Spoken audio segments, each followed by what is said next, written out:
What's up, guys? This is me. I usually don't make these kind of videos, but expose করতে যাচ্ছি।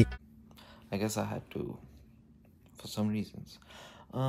Recently Tasin Nation একটা video upload করে যেখানে সে তাওহিদ আফ্রিদি এবং আরও যারা কন্টেন্ট ক্রিয়েটার্স আছে বাংলাদেশের like Aiman Sadek and all that Suleman Sukhana all that basically তাদেরকে সে এক্সপোজ করে উইচ ইজ ফাইন, অনেকজনকেই সে এক্সপোজ করে, বাট দ্য রিজার্ভেশন ইজ সে যখন তাওহিদ আফ্রিদিকে অনেকটা বোঝা গেছে যে সার্টলি সে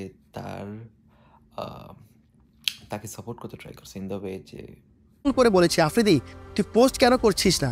তুই তখন বলেছিস ভাই আমার উপর প্রেশার দিচ্ছে। তুই আরেকটা কথা বলেছিস, তুই যদি ভিডিও করিস, তুই যদি কোনো কথা বলিস, তুই যদি কোনো পোস্ট দিস, তাহলে ওরা মাই টিভি বন্ধ করে দিবে। ওয়েলকাম টু বাঁশখালী কয়লা বিদ্যুৎ। মাই টিভিতে 1500-2000 মানুষের জীবিকা তোর উপর নির্ভর করে, এই ভয় তুই কথা বলিস নি। তোমার যে মনুষ্যত্ব সেটা তো মরে গেছে, তোর যে মনুষ্যত্ব সেটা মরে গেছে। কেন আমি এটা মনে করি এটা রং? কারণ তুমি যদি একটা মানুষকে যদি সাপোর্ট করতেই চাও, যে তার সাইডটা যদি দেখাতে চাও, then I feel it's only just to show for everyone. কারণ এমন হইতে পারে না যে শুধু তাওহিদ আফ্রিদির মনে কর একটা কারণ ছিল যে কারণে সে করতে পারে না, ওয়ারাজ সবাই তারা সব strong and they apparently whatever, সবাইদেরই কারণ থাকতে পারে। আর ইফ ইউ থিঙ্ক না that's not just, then I think সবাইদেরকে তুমি ইকুয়ালি তুমি একটা জাস্টিস করবা।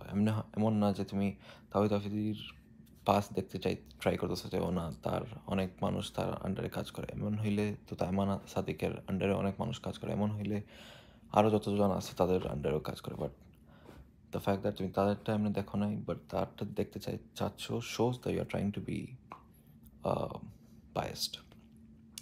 On the other hand, I feel যে এমন সিচুয়েশনে যেটা করতে হবে হলো আমরা ফেক না হয় বা এমনি বায়াস না হয়, যেটা রাইট সে কথাই বলতে ট্রাই করবো, আদারওয়াইজ রোস্টটা হবে করা।